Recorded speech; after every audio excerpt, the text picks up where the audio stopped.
Le morning, les GG, tout sur les dessus de l'actu, les grandes gueules. Parlez beaucoup, mangez l'argent, voyagez beaucoup seulement, mais travaillez beaucoup, créez des choses, emploie des jeunes, non, non, non. Les dirigeants africains, les dirigeants sont comme ça. Les grandes gueules.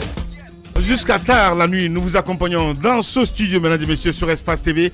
Et grand merci à l'équipe de Moussa Moïsila que vous retrouvez évidemment juste après la fin de cette émission. Les grandes gueules sur Espace TV tous les soirs à partir de 22h30. Bonjour à vous qui nous regardez, qui nous suivez à la radio du côté de Lola. Vous nous écoutez sur 99.7, même fréquence du côté de l'abbé Salifou Lifo Sissé, Mamoudou Kondé, Yacouba Traoré. Grand merci à Prince Diallo à la radio et Ali Ouba du côté de la télévision. Nous vous accompagnons jusqu'au port de 11h, mesdames et messieurs, encore une fois. Vous avez évidemment plusieurs moyens pour intervenir en direct dans cette émission. Soit vous partez sur Twitter, hashtag EspaceGG. Sinon, l'autre numéro de téléphone qui s'affiche juste en bas de l'écran. Si vous nous écoutez à la radio, c'est le 00224 657 39 13 13. Plus la peine de nous envoyer des SMS sur la plateforme Orange parce que tout simplement, nous n'avons plus accès. Merci à vous tous à l'international. Au menu, on s'intéresse à l'actualité. Cela devait donc marquer une rupture non des moindres dans le cadre du respect de la Constitution. En effet, attendu donc ce mardi, la déclaration de biens des membres du nouveau gouvernement guinéen dirigé par Dr Kassori Fofana. Tout le long de la journée, il devrait donc se relayer à la Cour constitutionnelle pour sacrifier à cette obligation constitutionnelle qui veut que les ministres et autres hauts commis de l'État responsables de régie financière déclarent leurs biens au moment d'entrer donc en fonction et celui d'en sortir. Comment réagit-on évidemment à cette annonce? Nous posons cette question ce matin, mesdames et messieurs. Nous allons joindre évidemment dans cette émission monsieur Sekou Konduno, il faut le rappeler, président du Balai Citoyen Guinée, une plateforme donc de la société civile guinéenne qui va intervenir ce matin chez les grandes gueules. Nous irons aussi en France, à Strasbourg, exactement. Le président Alpha Condé en séjour donc sur le vieux continent sera devant donc le Parlement européen ce mardi à Strasbourg. Le chef de l'État guinéen devrait donc prendre la parole devant les députés européens. Toutefois, quelques perturbations pourraient être enregistrées, le dit Titi à cette occasion. Dans quel contexte intervient le passage du président guinéen devant le Parlement européen et quelle ambiance provoque-t-elle sur place? Nous allons essayer de joindre notre correspondant du côté de Strasbourg ce matin. C'est bien Juvenal Noël, notre correspondant sur place. Et on parlera sport, mesdames et messieurs, dans cette émission. Sport, les élections au comité olympique et sportif guinéen. C'est dans une semaine. Et dans cette perspective, donc, les candidats déclarés aux différents postes en jeu fourbissent, le dit Titi, leurs armes et affichent leur ambition. Et qu'est-ce qui motive ces candidatures? Et quel est le bilan du bureau sortant? Nous allons avoir successivement dans notre émission ce matin, mesdames et messieurs, M. Mamadouba Paye Camara, président de la Fédération guinéenne de handball, M. Sakoba Keïta et M. Daouda Ben Daouda, c'est bien cela. Donc tous candidats à différents postes, ils seront dans cette émission et dans ce studio. Et Lamine Diallo pour nous planter le décor encore une fois. Merci de rejoindre cette équipe. Ahmed Camara, bonjour. Bonjour Lamine. Bonjour Moussa Moïsila. Bonjour Lamine. Lamine Diallo, bonjour. Bonjour à vous Lamine. Bonjour mon cher Roby. Bonjour. Bonjour. Bonjour. Bonjour. Bonjour mon cher Tamba. C'est quoi ce simulacre de salutation matinale? Bonjour à vous, bonjour à tout le monde. Bien, allez, on s'intéresse à l'actualité. Hein. Vas-y, crache le morceau, parce que tu veux justement. Non mais tout à l'heure je discutais avec Ahmed Camara. Il est important de revenir sur ce sujet, le sujet de la consul de l'ambassade de France qui ne finit pas de torturer tout le monde à volonté, avec désinvolture, avec aise et tout ça. Et personne n'en parle. Je veux dire, aujourd'hui, c'est grave, la situation est grave parce qu'il faut que les autorités... Il n'y a que nous qui en parlons depuis hier, Moussa Moïse. Il n'y a personne, tu as entendu ce sujet-là quelque part? Il n'y a personne qui en parle. Je vois un petit peu quelques écrits sur les réseaux sociaux. Ça ne s'arrête que là. Ouais. Ça ne s'arrête que là, depuis hier. Mais qu'est-ce que fait la diplomatie guinéenne? Parce que ce sont des mesures réciproques. Lorsque l'ambassade de France décide de ne pas donner de rendez-vous aux Guinéens pour faire des demandes de visa, et à la suite de ne pas délivrer des visas aux Guinéens, il faut que ce soit réciproque. il faut que l'État guinéen aussi, ou la diplomatie guinéenne aussi, arrête de donner des... Non mais Moussa, laisse-moi... Moussa... Vous avez une économie sous perfusion. Moussa, laisse-moi... Vous allez tendre la main en France pour avoir votre... Moussa, laisse-moi parler. Moussa, laisse-moi parler.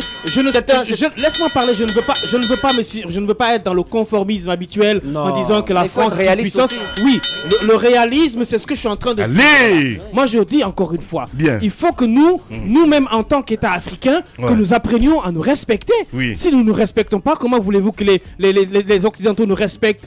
On a vu beaucoup de cas dans certains pays africains où il y a des États africains qui ont pris des mesures de sanctions contre les États occidentaux parce qu'ils ont failli à leurs règles. Mais ce ne sont pas des diables, ce ne sont pas des super hommes pour dire que nous aussi à un moment donné, nous ne pouvons pas avoir le courage de taper dans la poitrine. Alors une chose, soit la dame du consulat de France plie ses bagages et elle rentre en France et on reste dans le conformisme habituel en tendant la main à l'Europe, ou alors nous aussi nous essayons de dire à la diplomatie française que ça ne marche pas comme ça. Vous êtes libre de ne pas, à la suite d'une demande de visa, donner le visa à un citoyen sur des raisons que vous évoquez vous-même, mais vous n'avez pas le droit d'empêcher les citoyens d'aller faire des demandes de visa. N'oubliez pas que ce ne sont pas que des migrants qui vont en France. N'oubliez pas que la France est un pays de transit. Il y en a qui veulent passer par là pour aller en Chine, pour aller aux États-Unis, pour aller en Australie, etc. Donc je veux dire, aujourd'hui c'est important que l'État se bouge, que l'État se lève, que notre diplomatie qui somnole se réveille un peu et à un moment donné qu'on dise à cette dame-là d'arrêter un peu, parce que au-delà de la rigueur, moi je trouve que c'est la simple méchanceté. Bien, allez-y Ahmed. Je pense que trop c'est trop. Trop c'est trop en ce sens que on a quand même de hauts cadres en Guinée qui méritent aussi respect et considération. Les grandes gueules. Je ne peux pas accepter que par exemple le secrétaire général d'un ministère donné, le secrétaire général, la deuxième personnalité d'un ministère à qui on peut refuser un visa. Elle a refusé des visas même à des ministres dans ce pays. Je pense que c'est trop. C'est un mépris qui mérite d'être dénoncé aujourd'hui. De toutes les façons, ça doit changer. Ça doit changer. Si ça ne change pas, je pense qu'il y a aussi des leaders d'opinion qui pourront donc prendre la parole et dénoncer ce qui est en train de se passer. Aujourd'hui, vous avez des artistes guinéens qui ont des contrats qui ne peuvent pas aller honorer ces engagements du côté de la France. J'ai dit aussi que ces promoteurs de spectacles qui désormais décideront de faire venir un artiste français sur le sol guinéen, que des promoteurs guinéens aussi s'opposent à la venue de cet artiste français sur le sol guinéen, puisque les artistes guinéens ne sont pas autorisés à aller donc faire valoir leur talent du côté de la France. Je pense que c'est aussi simple que ça. Donc il faut aujourd'hui que la société civile se lève si la diplomatie ne veut pas se bouger pour faire bouger cette diplomatie. C'est important, comme je l'ai dit, M. Touré qui est venu, il a été apprécié, il sait ce que c'est que la diplomatie. On ne peut pas me dire non, le président ne peut pas gérer tout ça. On vous a nommé pour que aussi vous venez pour changer aussi la donne. Le président n'a pas besoin de ça. Quand il y a ce genre de situation, vous pouvez appeler la consul et demander des explications. C'est important. Ou même l'ambassadeur. Et si ça continue, je pense que le Quai d'Orsay peut recevoir un courrier pour avoir aussi des explications sur cet état de fait. La Guinée, comme je l'ai rappelé, c'est aussi une colonie française. Donc ce qui est en train de se passer n'est pas du tout normal. Eux, ils ne peuvent pas avoir la possibilité de venir quand ils veulent en Guinée pour faire des business, et que quand les Guinéens veulent se bouger, comme Roby l'a dit, vous avez des commerçants qui passent de ce côté, vous avez des personnes qui sont malades qui vont de ce côté pour aller se soigner. Tout le monde n'est pas mendiant. Tous ceux qui demandent le visa ne sont pas forcément mendiants et ce ne sont même pas des mendiants. Mais c'est l'idée qu'on se fait des demandeurs de visa. Mais je pense que ce ne sont pas des mendiants. Ceux qui vont aussi pour laisser de l'argent là-bas quand ils vont se soigner ou quand ils vont en mission. Mais comme ça, je pense que ça ne peut pas marcher. Donc il est grand temps que ça s'arrête. Bien, allez-y Moussa. Je n'étais pas en train de vouloir défendre cette dame. J'étais en train de vouloir fixer et pointer du doigt l'irresponsabilité de ceux qui ont pour tâche de faire valoir aussi le point de vue de la Guinée vis-à-vis de la France. C'est cela le point de ma position ce matin. Parce que j'estime que nous sommes face à une situation où notre État, notre gouvernement, encore moins le ministre des Affaires étrangères, ne peut pas lever le petit doigt pour demander qu'il y ait changement au niveau du comportement de la consul. Il ne peut pas le faire. Parce que tout simplement, nous sommes dans une situation presque entre guillemets de tutelle où nous vivons en fonction de la volonté de l'autre côté.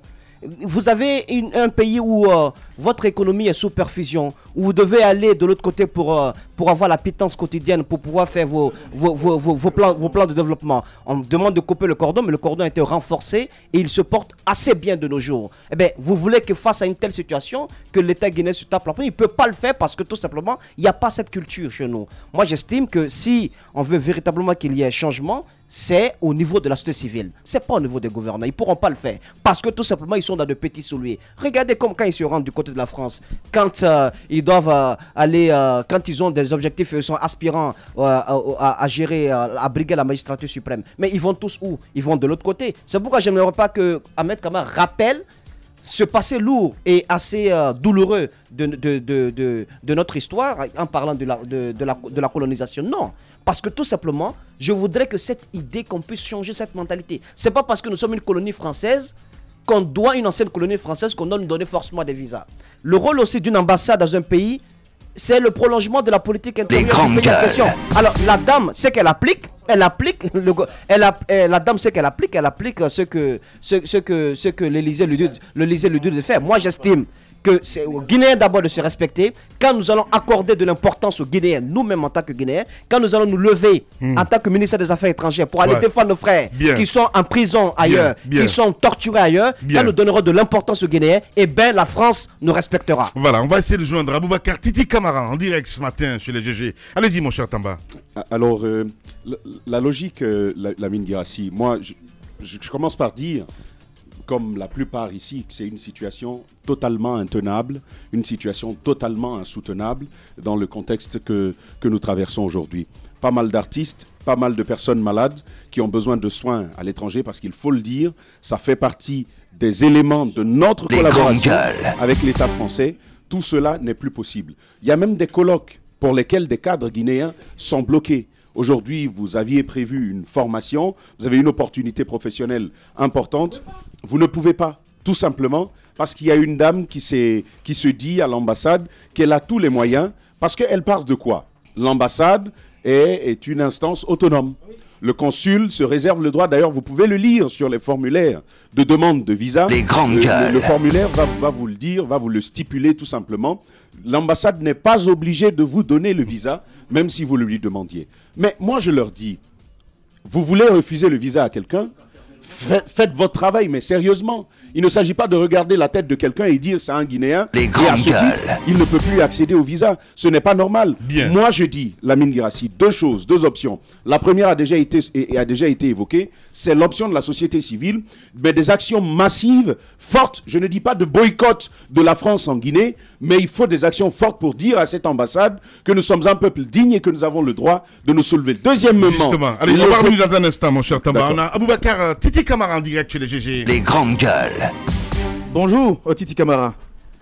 Bonjour Amine, bonjour les auditeurs du GG. Voilà, on rappelle quand même que c'est un ancien ministre et international guinéen. Alors, vous en savez quelque chose. Alors, est-ce que vous avez fait donc les frais aujourd'hui de cette procédure au niveau de l'ambassade de France? Avant de parler de la consul, je pense que c'est la méthode de fonctionnement que l'ambassade de France aujourd'hui, beaucoup de gens se plaignent pour cette dame qui vient d'arriver. Je pense que quand on voit la situation du pays et surtout ce que la Guinée a apporté à la France, et je suis outré parce que moi je suis dans l'académie et il y a quelques mois j'ai confronté à cette dame et malheureusement ça s'est mal passé parce que nous battons. Il y a beaucoup de jeunes Guinéens, que ce soit des artistes ou bien des personnes âgées qui veulent aller se soigner là-bas. Et nous avons une académie. Il y a l'Olympique de Marseille qui est un club de référence en France là-bas, qui a envoyé une lettre d'invitation à un de nos jeunes, qui est un jeune talentueux. Nous pensons que si la France ou bien l'Occident se dit qu'ils veulent mettre fin à l'immigration, je pense que si il y a des gens qui se battent, que les enfants partent dans les bonnes conditions en Europe là-bas pour aller faire un essai, le visa du jeune garçon a été refusé, mais on a passé par d'autres moyens. On va passer par le Quai d'Orsay pour essayer de faire comprendre à cette dame qu'elle ne détient pas la vérité, et surtout que les Guinéens aussi qui se lèvent, qui se disent si nous voulons la réciprocité entre la France et la Guinée, nous on avait invité un recruteur qui venait de Lille, il est venu, il a vu un visa volant à l'arrivée à l'aéroport international de Bessia. Je me demande pourquoi nous aussi on ne fait pas la même chose. Parce qu'on se pose la question aujourd'hui, si cette dame, si elle veut vraiment que d'autres personnes puissent vraiment aller monnayer leur talent et surtout qui facilite l'obtention de visa pour les Guinéens. Aboubacar, Titi Camara en direct ce matin chez les GG. Roby. Alors Titi, il est intéressant de comprendre les motifs du refus du visa de ce jeune homme parce que le motif le plus utilisé par cette dame-là, c'est vous dire que vous n'avez pas pu prouver votre retour. On dirait que c'est écrit sur le front de quelqu'un que vous ne pouvez pas retourner. Non, c'est pas ça. Vous savez, quand on reçoit une lettre d'invitation d'un grand club, et nous savons, moi j'ai vécu 20 ans à l'Occident là-bas, c'est pas une raison qui bloque. Demain, je suis invité à l'ambassade, à la résidence de l'ambassade de France, parce qu'il y a un certain monsieur qui doit venir pour présenter son livre, Pascal Boniface, sur la géopolitique, sur le sport et surtout le football en général. Là, je pourrais le suggérer que nous avons beaucoup de difficultés. Nous qui cherchons à aller de l'autre côté, il y a beaucoup de jeunes étudiants. Mais vous vous rendez compte de tout l'argent que les postulants pour le visa qui payent, l'argent là n'est pas retourné. Ouais. C'est ça le problème. Parce que moi, je ne peux pas accepter que l'Olympique de Marseille envoie une lettre d'invitation qu'un enfant qui va faire un essai, si l'essai est concluant, il peut rester pour aider sa famille, pour aider sa progéniture. Mais ce n'est pas une raison sans motif refuser les visas pour les Guinéens. Ouais. Je trouve ça inadmissible. Pendant ce temps, l'État, évidemment, ne se bouge pas. Il l'a dit Ahmed Camara. Je pense que déjà, votre cas, Titi, on va revenir là-dessus. Quand ça s'est passé, avant de faire intervenir le Quai d'Orsay, est-ce que vous êtes approché un petit peu du côté du ministère des Affaires étrangères, une manière de comprendre ce qui se passe du côté de l'ambassade de France? Mais la mine, c'est une peine perdue. Ouais. Ils ne vont pas défendre le citoyen lambda. Il faut que les dirigeants qui comprennent, au moins qu'on tape sur la table, qu'on dise cette dame-là, elle n'a pas le droit de refuser. Ouais. Surtout si c'est des jeunes qui vont, ou bien des personnes âgées qui vont pour se soigner. Bien. Il y a des Français qui viennent en Guinée sans visa. Ouais, c'est vrai. Et pourquoi on ne fait pas la même chose? Ouais.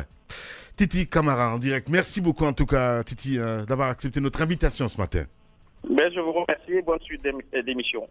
Radio Espace, les grandes gueules. Leur spécialité, c'est la démesure totale. Tant qu'ils ne changeront pas, nous ne changerons pas non plus. Les grandes gueules, à suivre tous les jours sur la radio d'opinion. Radio Espace. Continuez à réagir, les numéros de téléphone s'affichent juste en bas de l'écran. Mon cher Tamba, on a écouté Aboubacar Titi Camara. Alors Lamine, tout à l'heure tu m'as un peu fait rire. La raison elle est bien simple. Tu demandes à Titi Camara s'il s'était rapproché du ministère des Affaires étrangères. Allez demander à ces cadres du ministère des Affaires étrangères, ce sont les plus rejetés de Guinée. À cette ambassade-là, ce sont les plus rejetés parce que d'après eux, ils géreraient toute la magouille autour de tout cela. Mais je vous dis, ce que Roby disait est tellement vrai. Parce que moi, j'ai biché toutes les raisons, je crois qu'il y en a 6 ou 7, toutes les raisons de refus qu'il y a sur cette petite fiche blanche qu'on vous donne. Et dès que vous la voyez à l'intérieur de votre passeport, vous avez compris que pour vous est gâté. C'est mort. Et donc, vous lisez à l'intérieur, moi, 5 fois, Lamine Guirassy. 5 fois, et ce n'était pas des initiatives personnelles, c'était professionnel. 5 fois, on m'a dit, écoute, on n'a pas pu prouver que vous reviendrez au pays. Malgré parfois des cautions de 4 000 à 2 000, de 2 000 à 4 000 euros, parfois ça a été versé, on me l'a tout simplement refusé. Comment le comprendre? Je voudrais donc, pour terminer mon propos... Ahmed, allez-y. Merci Ahmed, justement. Oui. Finalement, ils ont pu voir parce que je suis parti, je suis revenu. Ils ont compris qu'il n'y en avait rien. Mais je vais terminer sur la série de propositions que les autres ils donnaient tout à l'heure. Au-delà de la société civile, il faut dire à l'État qu'il doit se bouger. Il a obligation de se bouger. Les États collaborent d'égal à égal. Ça, il ne faut pas le perdre de vue. La réciprocité dont parlait Ahmed Camara tout à l'heure, elle s'inscrit dans cette logique, dans ce principe-là. Les États collaborent dans cette perspective. La France a des intérêts en Guinée, de grands intérêts en Guinée, et c'est connu. Alors, comment comprendre que lorsque vous êtes dans une forme de collaboration d'égal à égal, on vous traite comme un grand n'importe quoi, comme un ça fait rien, comme on dit en Côte d'Ivoire. C'est comme ça que la France est en train de nous traiter. Il faudrait que l'État trouve des mesures pour imposer ce respect-là. Et je le redis encore, je n'exige pas que l'on boycotte la France en Guinée, ce n'est pas ce que je dis, mais il faut que la société civile guinéenne réfléchisse à la manière dont on dira à cette consul-là de rentrer tout simplement chez elle. Merci, de rentrer tout simplement chez elle. Et ou soit on ferme le consulat, comme ça on oublie et on va voir, peut-être qu'on peut trouver les visas ailleurs, ou alors on garde le consulat et cette dame plie bagage et rentre chez elle. Parce que ce qu'il faut dire, est-ce que je voudrais dire à Titi Camara, je me retrouve avec deux micros, ce qui est plus intéressant, peut-être que ça, je veux mieux me faire entendre. Bah ouais. Hein? Il faut dire à Titi Camara que... Allez, Ahmed. Bah oui, le pouvoir c'est là, hein, mon petit. Je voulais juste... Faut pas faire comme cette dame. Faut pas faire comme cette dame. Hein? Je veux simplement dire à Titi Camara que le consulat relève du ministère des Affaires étrangères et non du Quai d'Orsay. Est-ce que du côté du Quai d'Orsay, ils vont trouver... Non. Est-ce que du côté du Quai d'Orsay, ils vont trouver la meilleure voie pour les entendre? Moi, je pense que s'il avait des démarches à ce niveau-là, c'était peut-être de s'adresser directement au ministère des Affaires étrangères français. Bien. Allez, les grandes gueules continuent sur Radio Espace. Véritable success story de la Radio Espace Guinée, les grandes gueules, détentrices des meilleurs scores radio en Guinée, de la meilleure émission talk show, a donné le créneau horaire du départ au bureau et du retour à la maison, récoltant depuis des années consécutives le titre d'émission la plus écoutée en Guinée, toutes catégories confondues. Un grand total de plus de 5 millions d'auditeurs ont été fidèles au talk show Les GG, diffusé jour après jour sur toutes les stations du réseau Adafo Média de 9h à 10h30, un exploit qui restera longtemps dans les annales de la bande FM en Guinée.